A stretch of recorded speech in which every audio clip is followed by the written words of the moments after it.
కోరుకుంటాడు ప్రతి ఒక్కళ్ళు కూడా మన నుంచి, అవునా? కాబట్టి మన క్షయ బీజం నుంచి కాకుండా అక్షయమైన దేవుని వాక్యం వల్ల మనం పుట్టిన వాళ్ళు అయితే మనకేం కావాలి? సహోదర ప్రేమ, దేవుని ప్రేమ మనం కలిగి ఉండాలి. అర్థమవుతుందండి? అలా కాకుండా లోపల ఇంకా కుళ్ళు కొడుతుంది, ఈర్షు కొడుతుంది, ద్వేషం వస్తుందని అంటే హృదయంలో వాక్యం లేదు. దావీదు ఆ దినాన కోట మీద ఉన్నట్టుగా ఉన్నామని అర్థం. అర్థమవుతుందండి?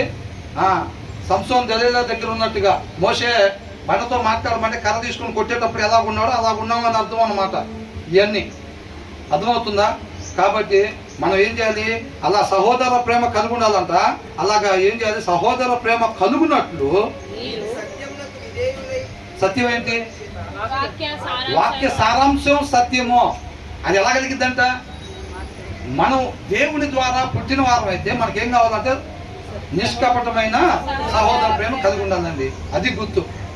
ఎవరి దగ్గర అయితే దేవుని ప్రేమ ఉండిద్దో వాళ్ళు దేవుని ద్వారా పుట్టారని అర్థం.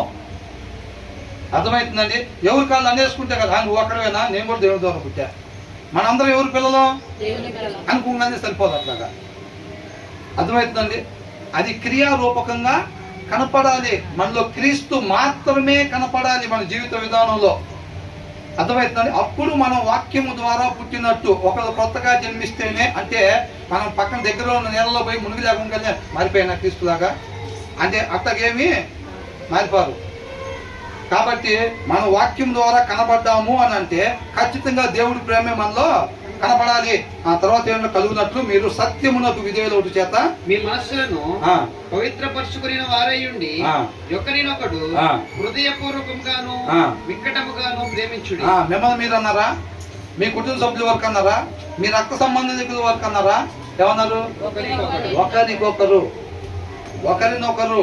ఏ దేశం వాడైనా, ఏ కులమైనా, ఏ మతమైనా, ఎవరినైనా సరే మనం ఎలా ప్రేమించాలంట? హృదయపూర్వకంగా మనం ప్రేమించాలి.